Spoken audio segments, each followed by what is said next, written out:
All right. Hello, everybody. Welcome back to another episode of Robinhood Weekly. It is episode number 8 weeks in a row doing this, about 2 months in. And we got a lot to talk about. We are late because of our Canadian friend who finally agreed to some tariffs today, or not tariffs, but to protecting the border, to not having a tariff.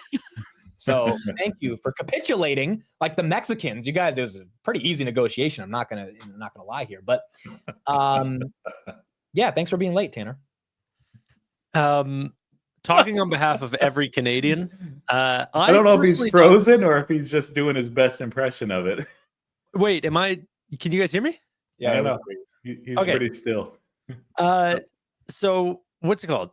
I think and I'm not going to get political or anything, but I think the ask of what Trump was asking for was not big at all. I think U.S. banks getting into Canada is probably not going to happen. So if in 30 days, tariffs are enacted because of that, that is going to take a really long time, if ever. But the whole defending the border crap, I was like, what are we doing here? Like I did do a midday stream and I was like, this is probably going to get cleared up today. Like, thank God it did. So go bullish NVIDIA. I really did buy at the exact same time that you did, Amit. We both bought at 113.75. That's weird, right? That's weird. We got the exact same price. It's weird. Yeah. Well, I actually got it at 113.75.92. If you want to, I don't know if you're only someone like you would say that. Only someone like you would actually make that. Only someone like Tanner. But no, dude, it's the shortest tariff war we ever had. It did affect Robinhood, and Robinhood recovered today at $53. It went to 45 last night. And do you think it's over? No, but I think they delayed it for Mexico and Canada by a month. I think in a month they'll come to a resolution again. And so, and Trump has talked about, we haven't seen retaliatory stuff from China yet. He's talked about putting tariffs on the EU. But I think what this does is it sets a stage so that the markets expect that they really are just negotiating tools, or mostly, which I don't know if that'll be the case or not with China. It may be the case with the EU. I'm not sure there either. But I think for now, it's probably put behind us, at least for, a few weeks. Well, we got a lot to talk about today. Thank you, everybody, for joining. I think the first thing we got to get into is some big news we got this morning that I think a bunch of us expected, but here it is. We got the Super Bowl coming up next week. Robinhood officially unveils Super Bowl event trading contracts. Roy, we'll start with you. What was your overall reaction to this? Yeah, I mean, when we talked about it maybe a couple months ago, back in, I think we're close to episode 10, we're episode 9 today. But I thought, I was skeptical. I was like, well, they need a different partner to back end it, because the partner that they had for the other event contract, they don't do sports betting. I thought that if they did sports betting, it made sense to do the Tyson fight. They didn't end up doing that. So I was like, well, probably sports betting, not on the table. Vlad had some comments that were taken out of context too at Investor Day. And, initially when we talked about it, I was like, no, it's probably not going to happen. And then I began to change my mind, and I won't say everything that went into that.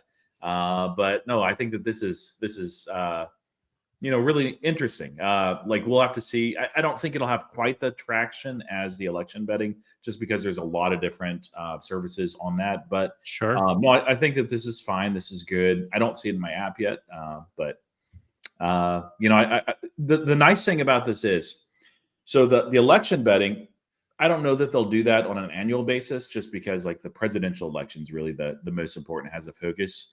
But Super Bowl comes every single year, and World Series and NBA, March Madness, all those sorts of things. And so there's a lot of opportunity with some of those bigger events that are really get people's attention to make some real revenue off of that for Robinhood. Tanner, your take? This is awesome. I love it. I keep going back with the event contracts, is that it's not as much the contracts and the revenue that they're going to make there. It's more on the, hey, another reason that you don't have to take your money and go somewhere else.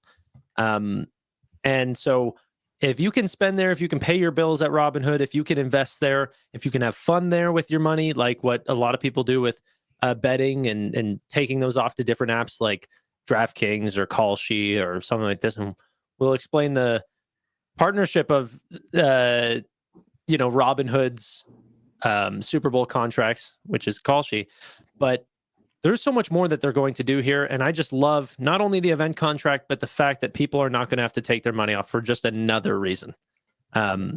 It is so amazing. I think Kalshi was a perfect partner. And I'm very excited.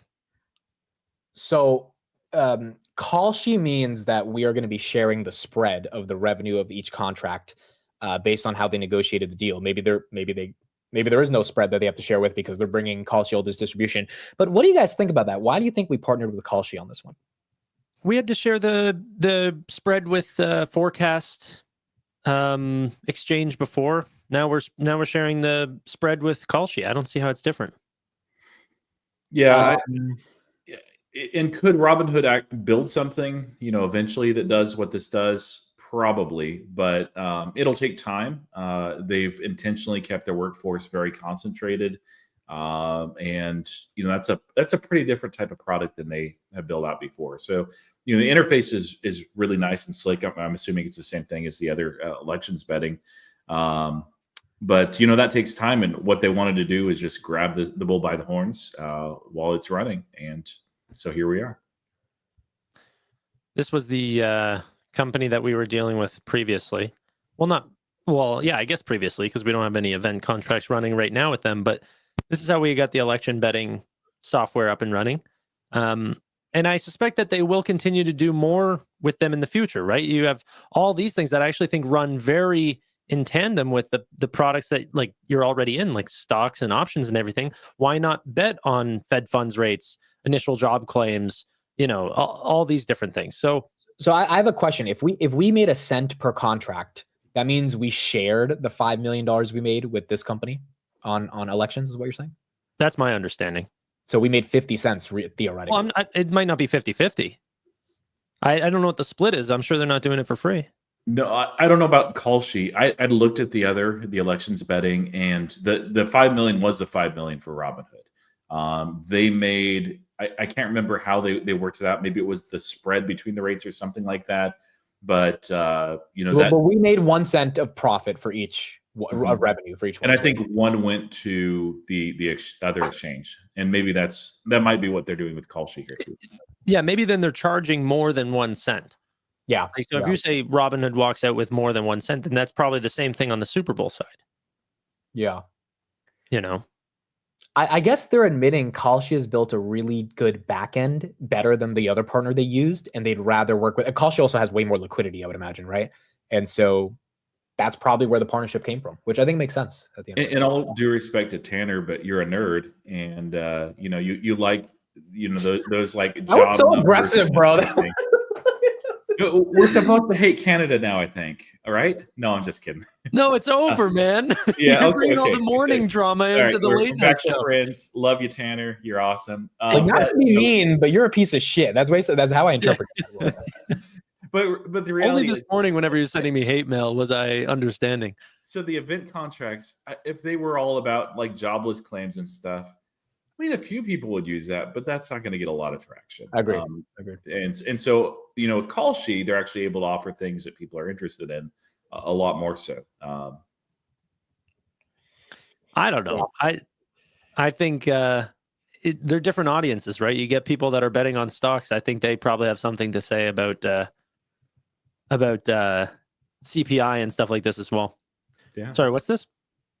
Yeah, CPI would be fine. Like people are interested in that, but yeah, here's another one. Well, here's the thing. Does Hood want to become a platform where people are betting on a bunch of stuff, or does Hood want to capture these cultural moments like the Oscars, the Grammys, Super Bowl, etc., and get people to care?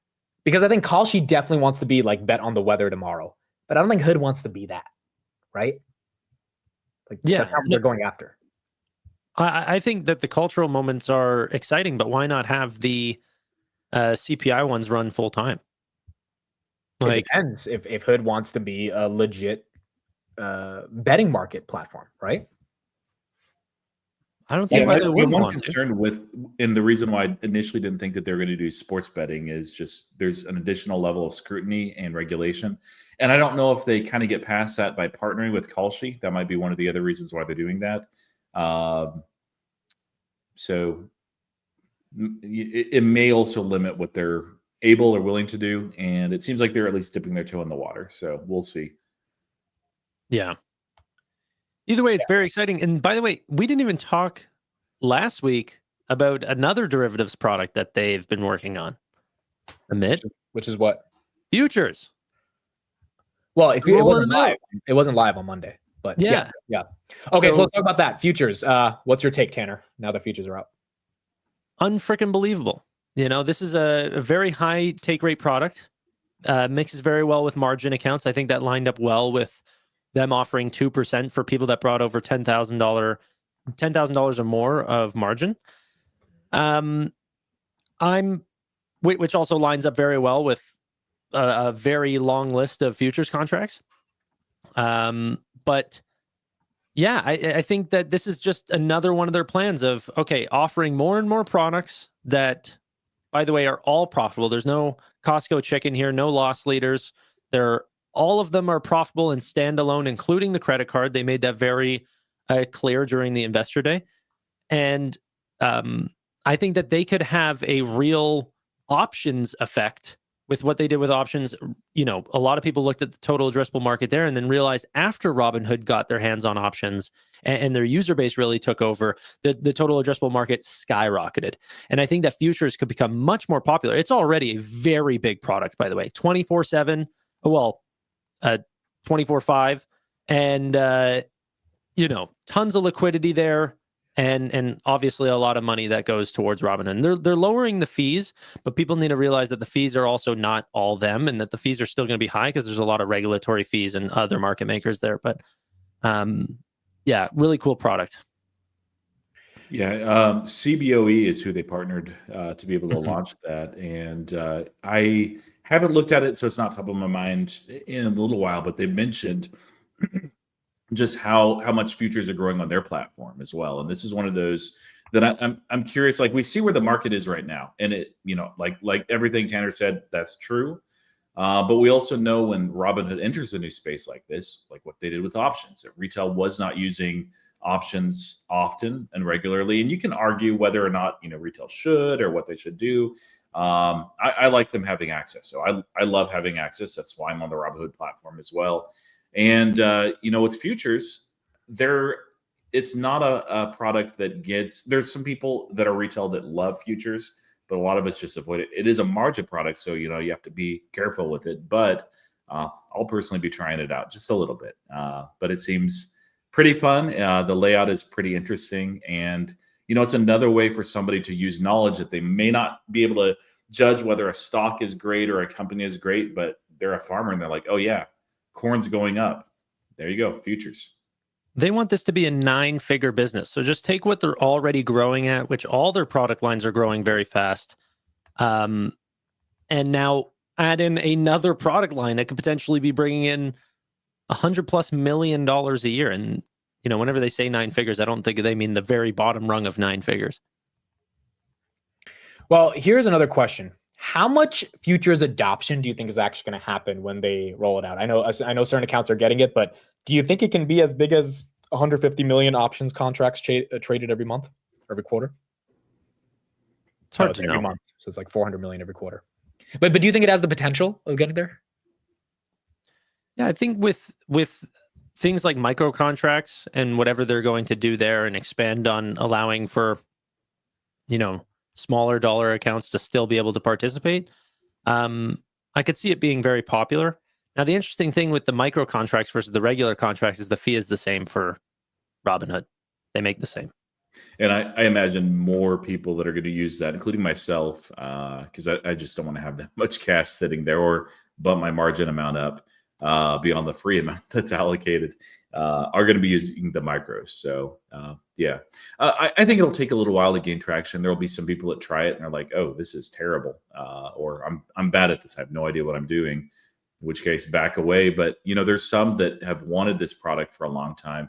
And I don't know as far as like, I haven't done deep research, but I know that their rates are at least comparable to other brokers. Their interface is so much more clean. That graphic that you brought up, Amit, where the guy compared what Schwab does and how they offer it versus Robinhood, like it feels like being on the internet in the or in the late 90s versus like today. It's just like one is clunky and just awkward and not well laid out and not natural. The other is just, oh, I know how to do this.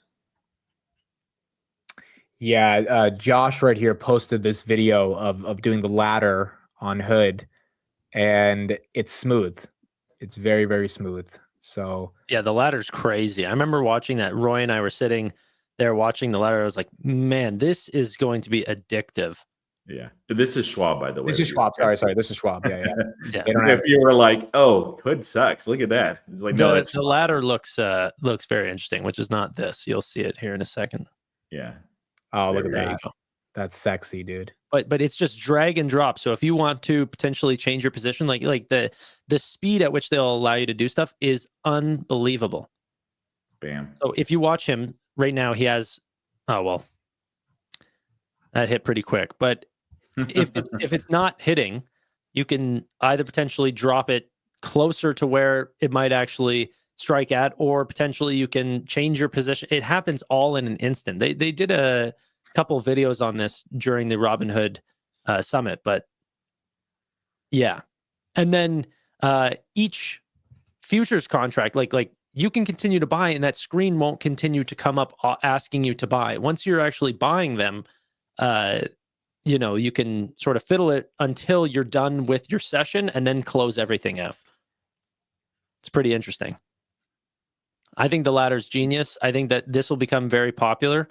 I've got a couple friends that all they do is S&P futures. They don't buy stock. That's all they do is play in futures. Yeah. And I think you're going to see a couple people online, similar to what TJ did for options on Robinhood, is their whole thing is going to be around futures on Robinhood, and that's going to cultivate audiences, and then those people are going to want to use those products, and they're not going to go to Schwab for that. They're going to go to Robinhood for that. Yeah, Fut is another one. Fut Bucker, he's big into futures, like all the time talking about them. So, but there's certain people that gravitate towards that. I think some of those will probably switch to Robinhood, especially if it's a comparable price and it's just easy. And then there will be a lot of people that this is their first time, including myself, playing with futures. I don't know if it's a good fit for me. Probably not. But I'll give it a try. I want to check it out myself. So lose a little bit of money there. I don't think I'm going to be trading futures because for me, the time is always now. So I think I'm not going to be a client for this product. Anyway. I think you will be. By the way, I do think that you are going to be getting into Robinhood futures. Dude, I don't know some truth behind that. I don't know what futures are, dude. I'm not educated on this. Yeah, but Chris Patel will get you interested in it, and then you're going to end up getting Dude, Chris is the reason I'm a degen. Yes. Chris is the reason I'm a degen. Spreads. Yeah, I remember that too. The day Chris taught me about spreads, bro, it was 3 a.m. I remember. He was like, you could sell a call and buy a call against each other. I was like, what? Because it makes buying a long call much cheaper because you're getting premium from selling the call. And it caps your profit, obviously. But if you have a certain return you want to get, I mean, 300-400% in a couple of years is still pretty incredible, even if it's not like a 10x. Everything changed, bro. Everything changed once I learned that strategy. Maybe it's the same with futures. Who knows? It will be. Because you would have looked at that as too complex. That in Miami, it wasn't in New York, but in Miami, they mentioned that it was such a addictive product for some of their people that worked on it that they had to ban it during meetings. So wow, yeah, dude, am I gonna be trading futures now? Is that what I'm doing? That's I think everyone in the chat is like, oh boy, this guy's about to blow up in front of all in front of us. That might be in your future. We'll see. Who knows? But I think that's one of those things where a lot of people will try it, and then some people just absolutely gravitate towards that and do better with it than stocks. And I think that's what Robinhood is trying to do is offer a lot of different tools and access to those tools, understanding of how to use those tools, and of course the risks there as well, and figure out something that works for you. And really, that's what investing is about. Is if some dude is making buckets on betting on the price of wheat. Good. do that. You know, you don't need to like invest in stocks and crypto and all that if you're making a killing on futures. And there's people that just do that and only that. So Yeah, if you want to bet on the fluctuation of oil, it's like, why, you know, you can put a 30 plus times multiple on that because it's not going to move much. So they create contracts that will make it move. That you know, extreme leverage on things that should be relatively stable. Okay, so let's move on and let's talk about a stock that Roy and I have been talking about for 3 years that Tanner decided to just never pay attention to for some reason. I was a shareholder and then sold. sellout. Just saying, you chose not to worry about it. But look, Palantir obviously had an incredible earnings today. There are some odd peculiarities. I knew I was going to mess up this word. How do you say the peculiarities? How do you say it? It's a word, right? Peculiarities. Say it again. Peculiarities. Peculiarity. I can't say this word. Hold on. Say it again. Say it again. Say it again. Peculiarities. Peculiarities. There are some. This is so embarrassing. There were some odd peculiar. Yep. There were some odd things flourishes. There were some odd things between Palantir and Hood that we want to discuss right now. First of all, look at this chart. This chart is a chart that I've been seeing on Twitter for the past couple of weeks now, which implies that Hood's going to do a Palantir, which go from 40 to 80. It seems very possible that this can happen. And then Roy found this today, which I didn't even think of for the past couple of weeks. Palantir's rule of 40 is 81%.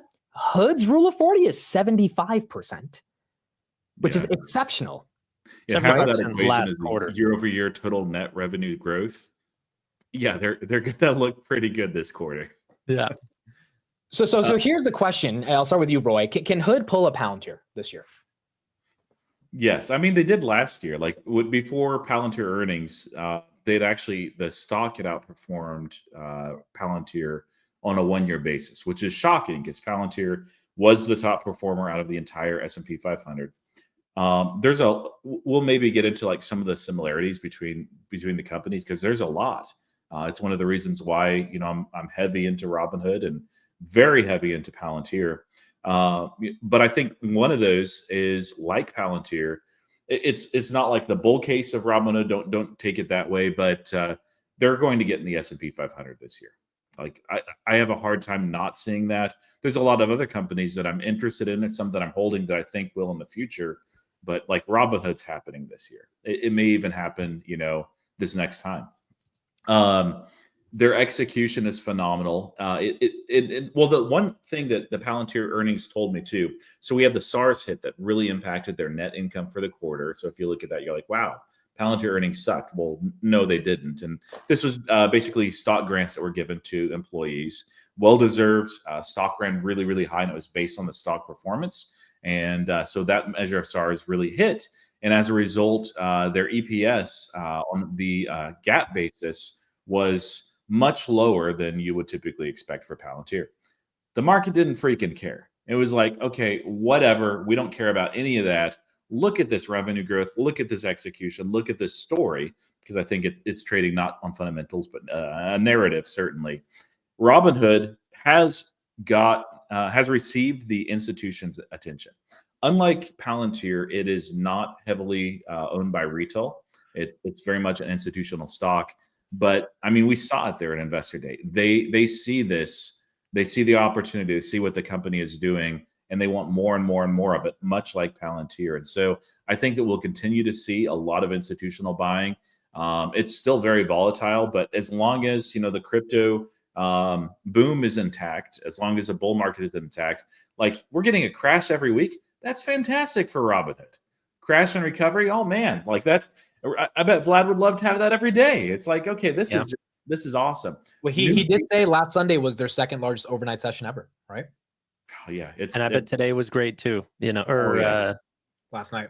Yeah, they're just like almost everything is working perfectly, like even in the macro for Robinhood. And of course, we know the numbers are going to put up. They won't do guidance, but we'll get January's numbers soon after.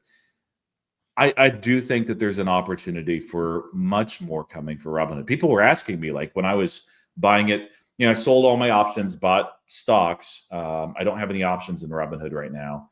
And because I initially saw it as cyclical, and I've been buying it every single week. It's my only stock that I'm DCAing in every single week. Today, the only stock that I bought, Robinhood. You're buying in the 50s. You're normalizing that. Okay. Oh, yeah. I love it.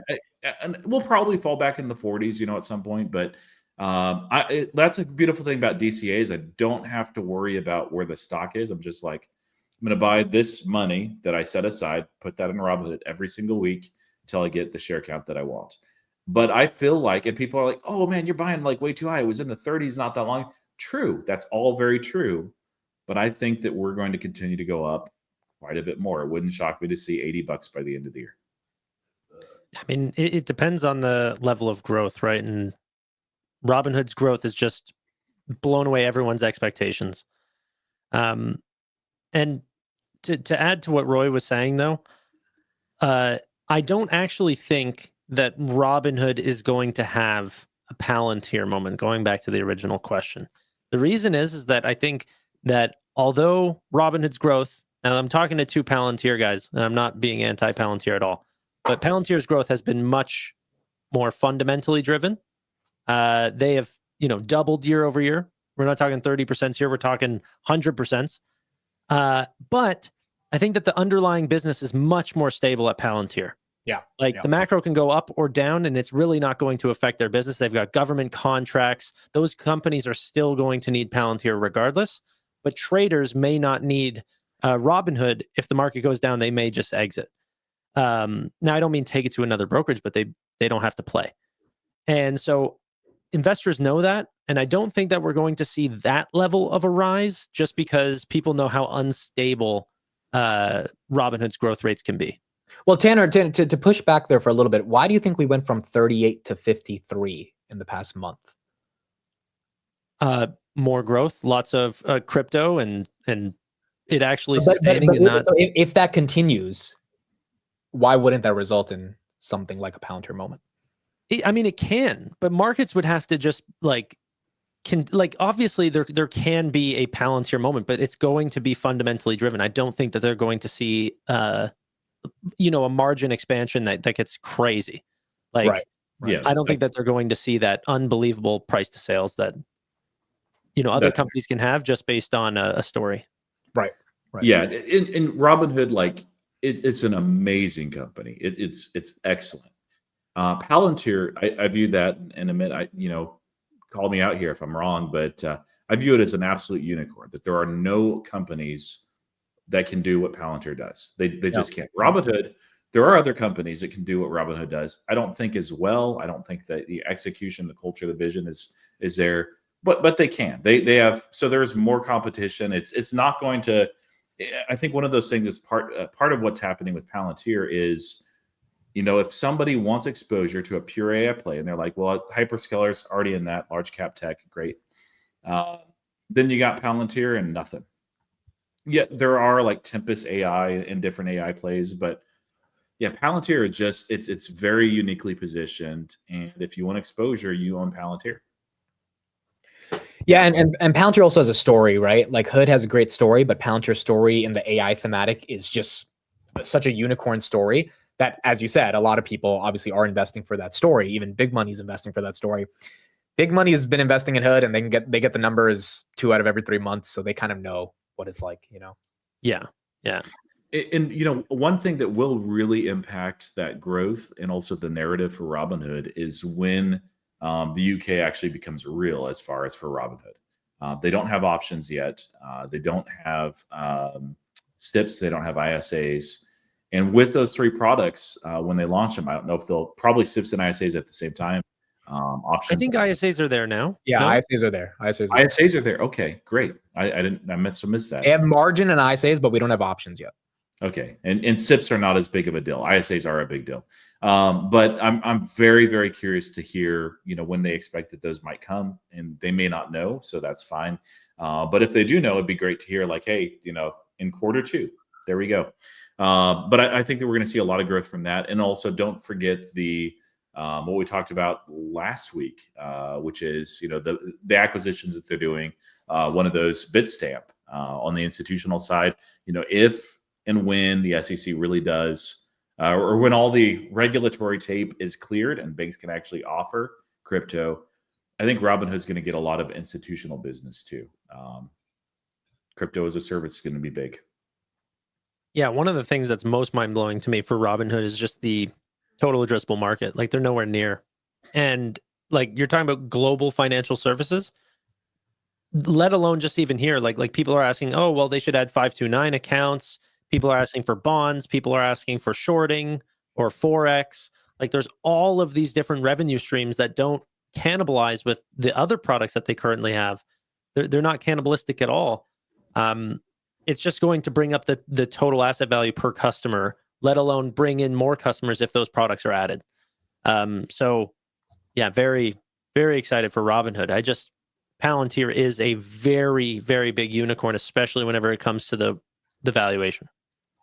Somewhat related to Robinhood and the TAM that you were mentioning, Tanner. Like, every business will tout their TAM and be like, look, it's like infinite. It's bigger than the entire economy of the world times, they'll just really put it out there. But that it really, and I know that you are a TAM investor, but by that, you're not like, okay, whoever has the largest TAM is that's what matters. No, what matters is actually addressable TAM. What you can reach if you have a strategy in place, if you have culture, if you have leadership, if you have vision, if you have execution. If you don't have that, you have something like Block, which is like meh. Or, well, I'll show you guys this just very briefly. I don't think we want to spend a lot of time on it, though. I will say we are covering PayPal earnings, Tanner and I, in the morning, so you guys can join us on the live stream. This is from 2021, their investor day, and they projected things out to 2025, and it was just like night and day difference in quality with what Robinhood had. They mostly talked about what they did, and then had some pretty graphics here and there. And they talked about like the TAM and had no real, like, these are supposed to be like TAM things. They had no like real strategy for how to do things other than just like, let's get a lot of users and then hope that we can monetize them later, which it sucked as a strategy at the time. And it turned out worse than probably anyone imagined. It just, this was terrible culture, leadership, plan, execution, massive TAM. Robinhood, massive TAM, but they have all of what they need to reach a good chunk of that. And then you look at Schwab and other companies that are growing very well and doing well. They just don't have what Robinhood has. I think, so I agree with all that. Another similarity between Palantir and Hood is that they focus so much on their culture and getting the best talent. And I think another reason it's really easy to buy the dip on Hood is that you're buying a stock where the company's stock-based compensation is not only going to some of the smartest engineers in the world, but they're getting paid like they're the smartest engineers in the world. Vlad has said many times he'd rather overpay for an engineer than like outsource or get 5 or 6 engineers that can do the job of one person, even if you have to overpay for that one person. So the quality of talent you're investing in both companies is astronomical. And that's just about execution. Like, Palantir grew 36% year over year today. A lot of people did not expect 36%. I expected maybe 30%. That extra 6% comes from your people. And can they execute in the final days of that quarter to get those final deals? I think same thing for Hood. And Vlad gave that story to us that election contracts weren't going to launch until 2 weeks out. And then a couple of days before they finally launched it, they had some engineers work overtime, get the product out. That's why it's also very interesting to see if they can match that level of talent to execution. Does that result in more growth, even if the market dynamics maybe not are in Robinhood's favor, right? Oh, absolutely. And another thing building off of that, we know where the culture is from these, because you've seen it firsthand, Amit, for both of these companies. And I've had interactions, very few in person, but mostly, through X. You get a good idea of what the culture is like in Palantir. Robinhood, we've seen, all of us have seen that firsthand, and it's ridiculously amazing. And you can maybe fake that, for a while, with a small group of people, multiple days with 50, 60, 70 employees from all sorts of different, no, that doesn't happen. Plus you see the actual proof in the pudding, like the execution, what they're able to do. So, and that's only possible for us because the level of access that they've given retail, to the point with Alex Karp at the very end of that, every single time he's asked, hey, is there anything you want to say specifically to retail? They also let retail questions go first, which I thought was a nice touch. Like same thing with Robinhood, where they're like, they really want retail to be in there. When we were there in New York, we were the retail corner. Well, let's have a question from the retail corner, and really want to get that level of access. And I think that's one of the reasons why it's also very easy to buy the dip on this, is because like we've seen that. And even if I hadn't, like if I was just in the audience and I was typing, but I'm like, hey, Amit's seen it, Tanner's seen it, and they're like, these companies are like amazing as far as culture. They're building something really special. I would listen to that. That's very important to me. You really see it from Vlad and the team, because one, it's a founder-driven company. Yeah. And two, like they're doing the investor day. He's on his phone opening up markets, and he's not looking at Robinhood stock. He's looking at like his stocks, or like he's just in the markets. He loves it, you know? And he's not using Schwab. Obviously, he's using Robinhood. And it's just, I think it's passion driven. I think that, the team is amazing. Like Roy said, it checks all my boxes, accelerating growth rates, accelerating margins. From a legal standpoint, they're in tailwinds right now, especially in a Trump administration. They have a great culture, founder driven. Every single check mark you could put on this company, it has almost. Yeah, and I think the people, they really love Vlad at the company. I mean, like we've had a lot of conversations with people, but whether it's his personal assistant or chief of staff or communications director, I mean, they really like they'll go to war for him. And it's not easy to be a CEO and have people actually care that much about you. Now, it helps when they're getting rich off the stock, right? And they want to maintain that momentum. But when the stock was dead for 3 years, a lot of those people are still there. And they were telling us how much it sucked in 2021, watching him go through everything that happened with GameStop. So the fact that they're here today and that they're in execution mode, and we've seen this as well with companies in the past, momentum builds momentum. Mm-hmm. And so all the employees, all the culture in the company, Karp was talking about how cool it is to work at Palantir today, because you're inside of the momentum. And once you're in the momentum zone, you it's like that quote, right? I've been a rich man and a poor man, and I pick rich every time. You've been in a company where there's no growth, and then there's a lot of growth, and you pick keeping that growth every time, because being in a company where there's no growth sucks. Yeah, man. In a lot of those companies that are not growing and iterating well, like they're not doing what Palantir and Robinhood are doing. They're not market leaders, and so what they're trying to do is catch up to the leader. And if you don't have the culture in place, if you don't have the product, like you'll never catch up unless, like, for some reason Robinhood's like, you know what, we're good for a year. Let's just stand pat. That doesn't happen with this. They're not going to do that. They're not doing Palantir either. Yeah. And Palantir either. Yeah. Yeah.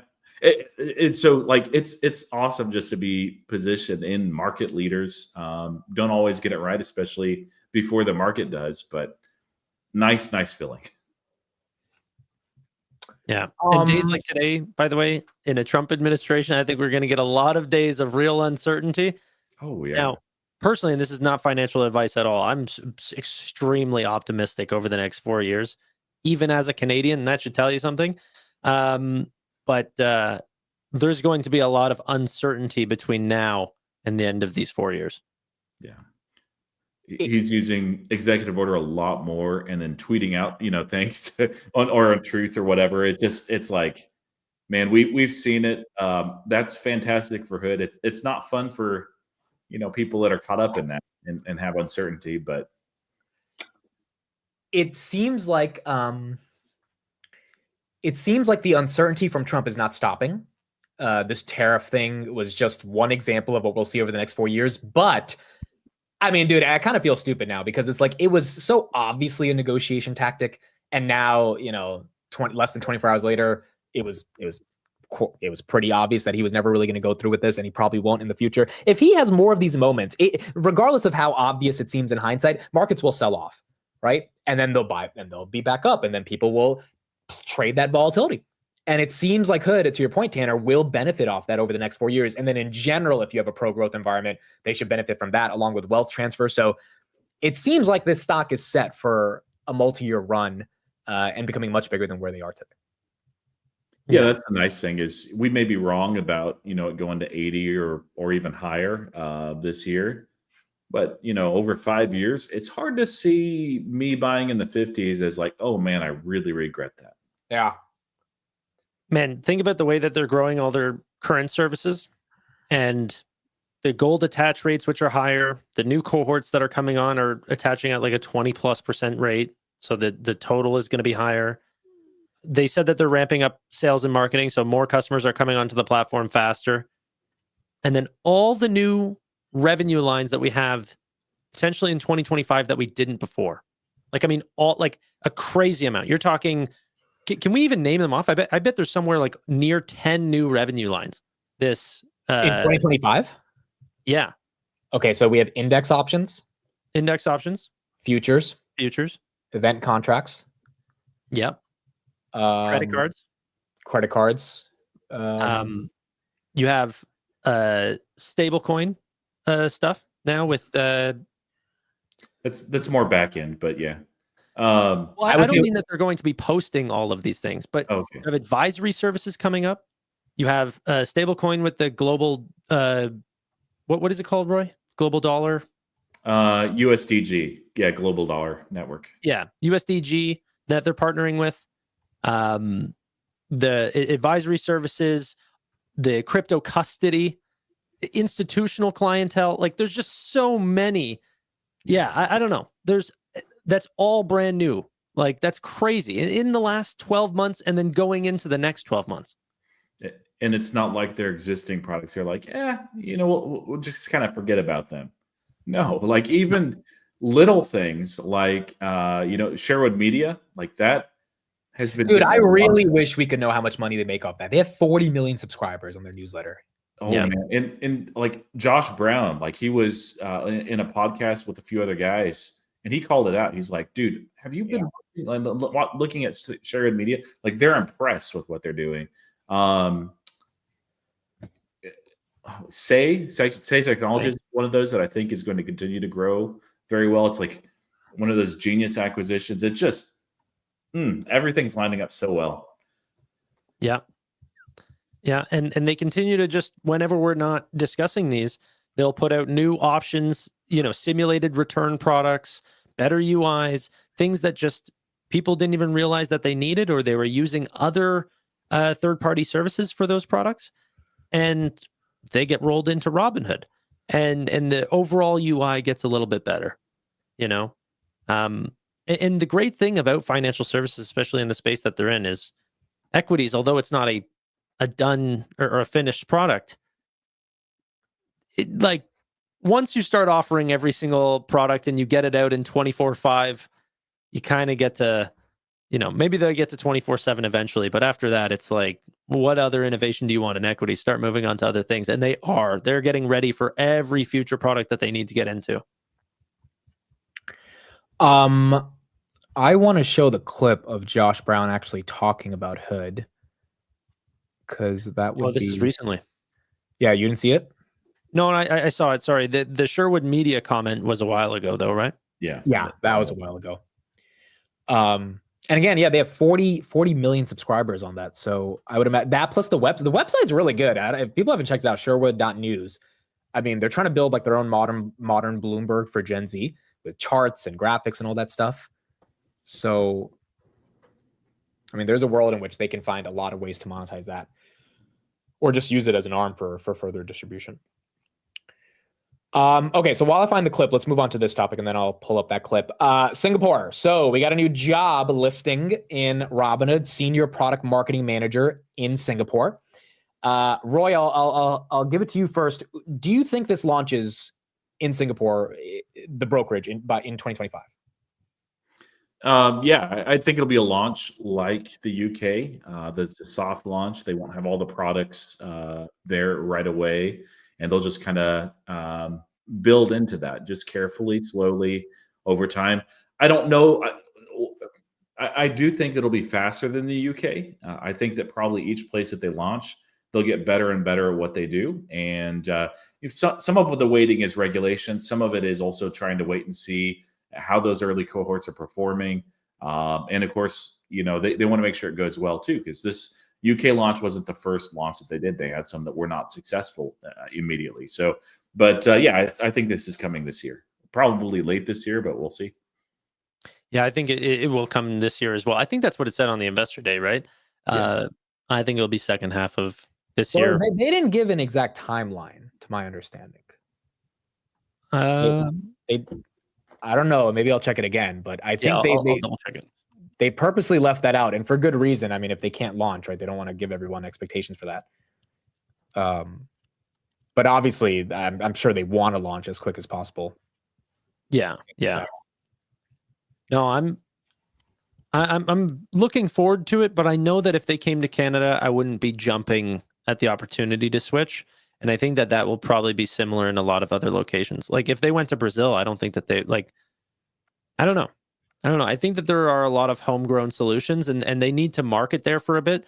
But the real tech savvy people that are always on the jump with the newest products usually find those homegrown solutions. And there's always a couple in each country, whether that's Nubank in Brazil or Mexico or Wealthsimple here in Canada. If it wasn't for these literal individual names, it would be open season for Robinhood. Like there's not another name I would want that wouldn't make me jump over to Robinhood immediately. But yeah, I'd need the credit card. I'd need a lot of things to switch now. Well, I want you to know that you're the reason why Robinhood's not going to Canada. No, it's not. I might be the reason why it does. No, Vlad's like, if Tanner's not even going to bother switching, why do we even launch there? So I didn't tell him that. He heard it just now. I'm sure he's watching. No, don't listen, Vlad. Does everyone know the story about Tanner's first experience with the Robinhood app? With are you talking about with Riley? Yes, with Riley. Do you want to tell that story? I don't know if there's anything to tell. Over 2 years? That's a long time ago. I don't even know if people know Riley Smelly. Tanner was so obsessed with other companies over Hood at the time that he met an American friend, and the American friend said, "Hey, do you want to look at my Robinhood app on my phone?" And Tanner was like, "Nope, I don't even want to look at it." Because he was obsessed with another company. He's come to the other side to appreciate both companies. But at that time, he's like, I don't even want to look at it because he doesn't have access in Canada. So his Texas friend came up to Toronto, said, "Hey, do you want to play with the app?" Tanner's like, "Nope, I don't even want to get it out of my face." And thankfully, things have changed. But yeah. I remember when, I don't know if it was you or I that were talking to Tanner first about Robinhood, but he was like, no. Well, to Tanner's credit, and this is actually a rare gift, he has the ability to change his mind based on new data. And he's like, okay. Which is hard. It's hard to do that, especially if you missed the double already. I think the stock went from 8 to 16, but Tanner said, nope, this is a growth story. I'm jumping in. It's such a gift, and it's so freaking rare. So kudos to you, Tanner. Thanks, guys. I feel that makes me feel great. But no, I personally think it wasn't that I changed my mind. The thesis changed, in my opinion. Yeah, but you could have at least looked at the app, dude. Yeah, I didn't like it. You were just like, you could keep that there. I wasn't just with Riley. We were there were a lot of people around, and I'm socializing, and he's trying to shove Robinhood's app in my face. I was like, can I enjoy my drink? I don't want to see a financial app right now. I'm having a good time. But I miss that guy. He's I don't know where he is. Well, regardless, we're all part of the Hood train now, and it's exciting, dude. And look, it happens all the time. It happens all the time in terms of just people coming around to a story. And I think it's okay to overpay a little bit for a stock after a run because you have more mental safety. So at $8, if you don't have the peace and mind to go into it, it is what it is. But at 16, if you have the peace and the stability and you understand the growth story, you can still do very well. People often miss out because they think they missed a run, right? I think people are doing it like crazy right now with NVIDIA. They go, oh, well, I didn't get this thing at 20, so I'm not going to buy it at 113. I'm like, I don't know. I don't want to get into it, but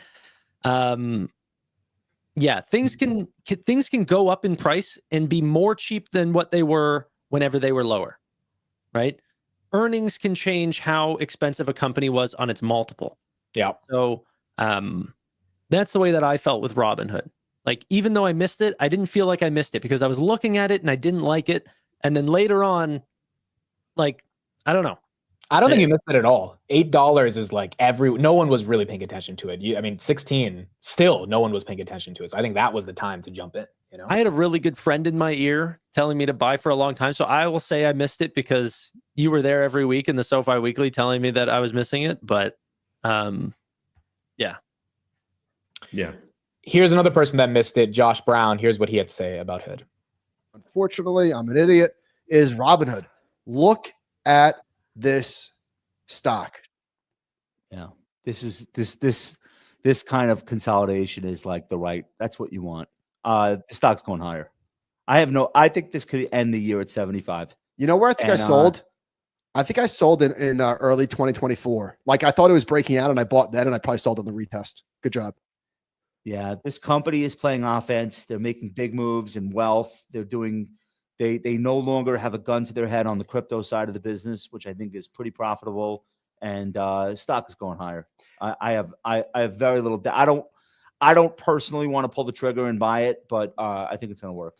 So it's hard to say that working. that there was a sentiment washout with the S&P like 2% off its highs. But Todd Sohn's got a great chart showing that we had a pretty decent sized spike in inverse ETF volume. And this has been lacking. Like it's just been all straight up levered ETFs. So next chart shows, again, they're doing it, man. They are trading and they are trading with leverage. Lots of it. Oh my God. What is it? Single stock leveraged ETF volume? Yeah. Do you agree with me that part of the overreaction in NVIDIA is you should pause it right there and you should go to ROBN. Oh yeah, that brings up I guess our last topic for the day. We have a new 2x leverage ticker on Hood. Talk about single stock leveraged ETFs. Robinhood made it, baby. Are you buying this thing, Tanner? No. No. What about you, Roy? Are you buying it? No, I honestly don't know why you'd buy that. Shares are really easy to hold because up or down, you never have to sell them. I mean, unless you personally need to. Leverage ETFs, there's fees. Like they basically over time.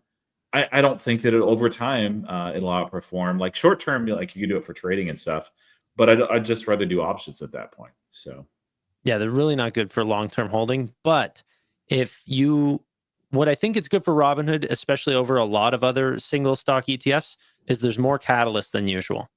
Because you have the monthly data, those are, 3 earnings calls a month. Or sorry, 3 earnings calls a quarter, if not 4, because they're now doing the December one. Hopefully they do the last month each quarter. So each of those days, if you're anticipating really good results, it's up to you if you want to pick a levered position.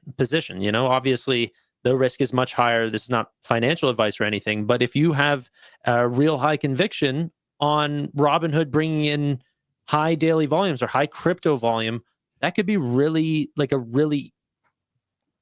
well, I don't want to say anything after that. It's a possible trade. It could be financially lucrative if you have the timing correct. But the problem with these leverage ETFs is that if the underlying is flat, you can have a lot of net asset erosion in the underlying fund. And if there's not a lot of liquidity for the fund, which it just launched, so there's probably not billions of dollars in it, it could get messy pretty quick. So I'm not touching it. I didn't touch PITR, which was the Palantir 2x leverage. Obviously, that one has exploded because Palantir exploded. But it's hard to sleep at night holding those, unless it's a very directional trade and you know exactly when you're getting in and out.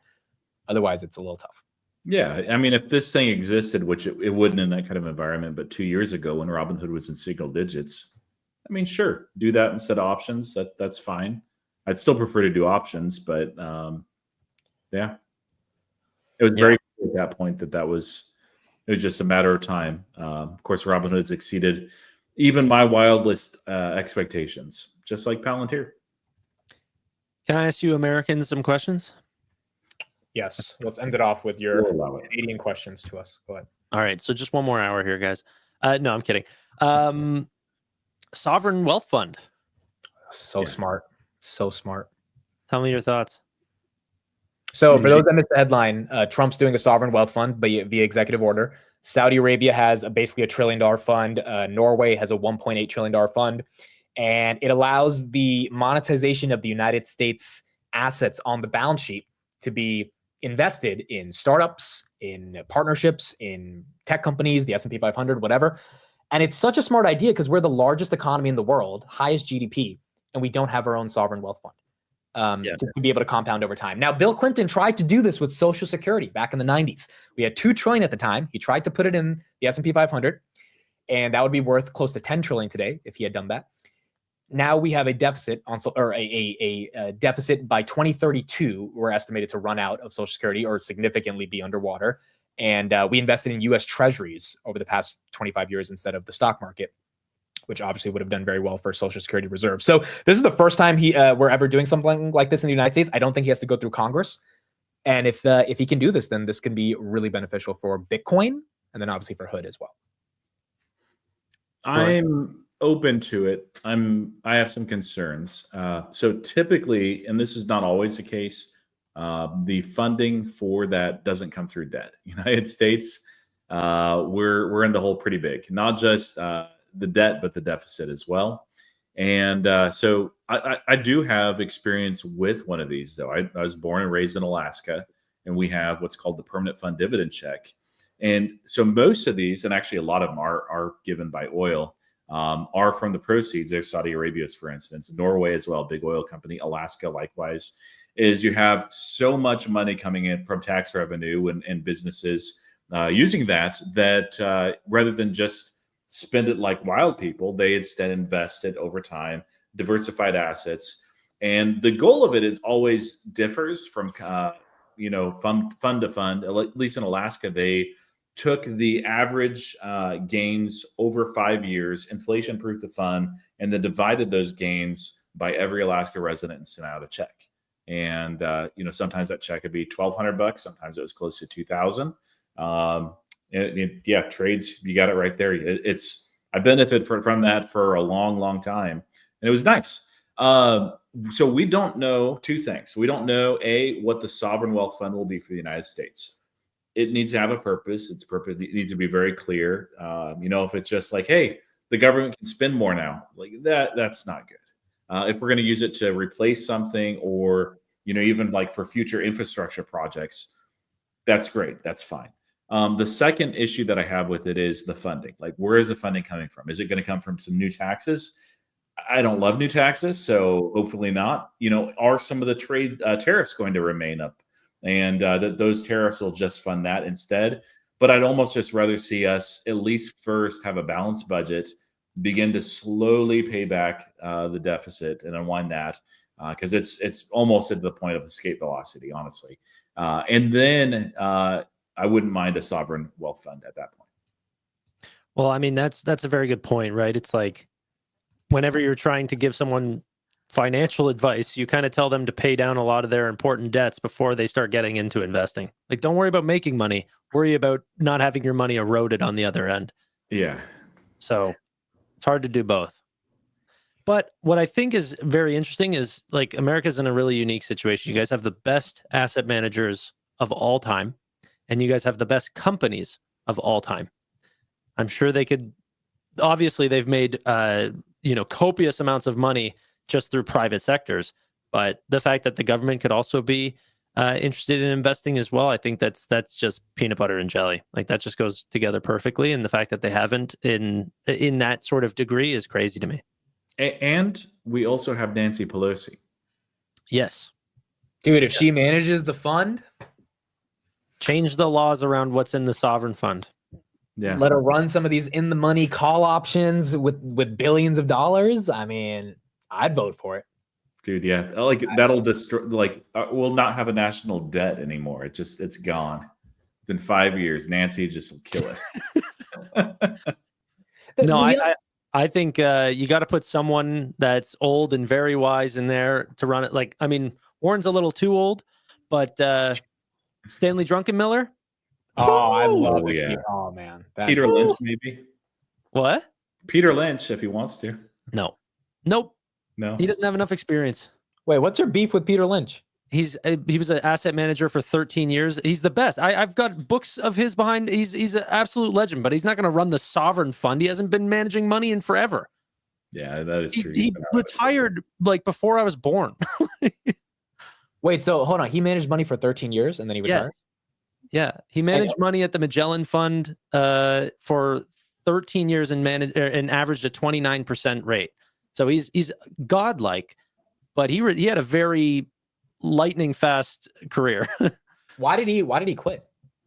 I don't know if you've seen him, but like whenever he was 40, he turned gray. Like he took on a lot of stress, and then he became a good family man. I think he was managing money privately, his own money. But I think he took on a lot of stress, and I think he became a family man after that. Bill Ackman would be a possibility. No, bro. Bill Ackman would sell Google and buy Nike in the Sovereign Wealth Fund, bro. Yeah, He's had some mentions, but he's had a lot of success. Can you imagine Bill Ackman, an activist sovereign fund? Okay. He would have to not do that. He could not be. Yeah. Bro, he would sell Netflix at the bottom, bro. We'd be so fucking pissed if he was running our shit. Like, what the fuck? That's too funny. If this was But here's what I'll 2021, I'd be say. like, yeah, Kathy Wood. Okay, she's not No. touching the Sovereign Wealth Fund. No. What I'll say is, if what happened today for you guys as Palantir investors happens here on Hood, if we hit $100 during an earnings call, I'm going to jump in a pool again on live on a live stream. I'm going to make it real exciting. I don't have a pool here, but I'm going to do something if we hit $100. Make it a little bit more exciting than you ringing a cowbell for 4 seconds. Bro, this shit was crazy after hours. You know what's funny is I'm sure you would have set something up just a little bit more exciting for $100 a share. Course, but I really don't think that you were expecting a 19% after hour move to the upside. Yeah. I talked to a guy after hours who's up $100 million today. He has 5 million shares. Stock moved up $20. He's up 100 million. He was crying, dude. Crying. Yeah. Crazy. I hoped and I was optimistic that Palantir would hit basically 30% year-over-year revenue growth. They hit 37. The street was expecting 27. Oh man. Yeah. Dude, my sister was up the most amount. She was up like 20 grand. She was up the most amount of money she's ever seen in her life. And she texted me. She was like, what's going on? Like, what's happening? Like she's never seen $20,000 go up in her net worth in 5 seconds, you know? So it's just life-changing money for a lot of people that got into the name early. And because, you know, I know Hood's not as retail driven as Palantir, but a lot of us have been in this sub 20. And so it could be life-changing money as well, right? When she asked what was going on, did you just text back ontology? No, I texted a let's go. And then she was like, I'm going to cry. And so then when she came home, I explained what happened, but she didn't even know there were earnings, bro. She had no idea. She can't even spell Palantir, dude. Like she doesn't know how to spell Palantir. So but the point is she trusted me with managing the portfolio, and I trusted Palantir when it was $20 and I loaded up for her. And, you know, now she's getting the benefit of it. Yeah. So as you can see, she can't spell Palantir. Like she's ready to cry and she can't spell the company's name. Yeah. I mean, you get excited. It's hard to spell or even talk. So, You know. Dude, All right. your chat's really weird, man. They're asking me that if we hit $100 that they want us to eat a bowl of mayo, make Tanner eat a bowl of mayo, make Amit eat. What is all everyone's talking about mayo? I have this bet with my audience that like when there's something I know is going to happen, 99.99999%, I will bet that I'll eat a bucket of mayo if it doesn't happen. And so I don't think I've officially done the bet yet, but I almost did it on the rate cut in September because I was like, we're getting a rate cut. There's no way in hell we're not getting a rate cut. People are like, are you sure? I'm like, dude, I'll eat a bucket of mayo if we don't get a rate cut. So that's how it kind of started. But now I'm scared because mayo is my biggest fear outside of mice. Can't handle mice or mayo. And I don't want to make the bet because what if I'm wrong and like I have to eat the mayo and I can't go back on my word. I'm going to have to eat it because I can't be a liar, you know? So Mice and mayo. I try not to make the bet ever unless I'm fully confident that something's going to happen. yeah, It's a you eat fear, or you mayo. just don't like it. No, mayo is disgusting. It's not good. It's But it's not a fear. You don't get scared around it. No, I gag when I see mayo. Like I can't do it. Like it's. Yeah, rabies is actually its previous name was hydrophobia, fear of water, and I guess you have mayophobia, Amit. So I do. Have you ever seen those? Like people with rabies and they try to bring the water up to their mouth and they can't. It's really like they have videos of it. It's crazy. it's unsettling. Yeah. No, the bricks are real. I'm not lying about that. Why do you guys constantly have this narrative? I've been there. I've been there. Roy was there. Arnie was there. Tanner will be there one day, and you'll see it's real. It's absolutely real. We're on our way, baby. No, actually, I'll probably be in the studio, your new studio, before I'm there. Oh, I'm not dude. announcing a new studio or anything. I'm just saying, like, I know that you're looking for one. Palantir keeps doing what it's doing, baby. This is going to be a nice studio, hopefully in the summer. Yeah. That's awesome. All right. I think that's it. Thank everybody for being here. We'll be back for Robinhood Weekly number 9, which I may or may not be able to make. You guys might have to do this one without me. I'll let you guys know why next week, but I think I should be able to. It's just I'm going to California. I might not be able to make this exact time, but It's to collect $100 million check that the guy just was up or whatever. I know exactly from that comment. I won't say anything, but I know exactly what that's going to be, Amit. well, what's going to be? Oh, no. We'll wait till after hours. After hours, the Palantir or No, it's not AFPCon. It's not AFPCon. It's not. I promise, it's not AFPCon. I'm going to California for a bunch of other reasons. First of all, I'm teaching some kids at a debate tournament. Some kids I privately coach, so that's why I'm going to Berkeley. But I'm going a week early to do a bunch of other stuff. So Monday we would do this at 6:30 PST. Yeah, I don't think I'm going to make Monday next week. It's going to be hard. I mean, worst comes to worst, we could always change the time if you need a schedule, or if you really can't make it, if you're out for the week, then like Roy and I have no problem. Can we? Are you guys free Saturday night? Because we got to do an earnings preview. It's the day before earnings. Yeah. Maybe Saturday night instead, so we can do the earnings preview for everybody. Yeah, that sounds good to me. All right, Yeah. we'll tweet it out whenever we change the date for next week. PayPal earnings tomorrow. Good luck, everybody. Yeah, everyone's YouTube and Twitter in the description. Roy and Tanner will be live tomorrow covering PayPal, and we'll see you guys next week. Bye for Thank now. you, everybody. Have a good one.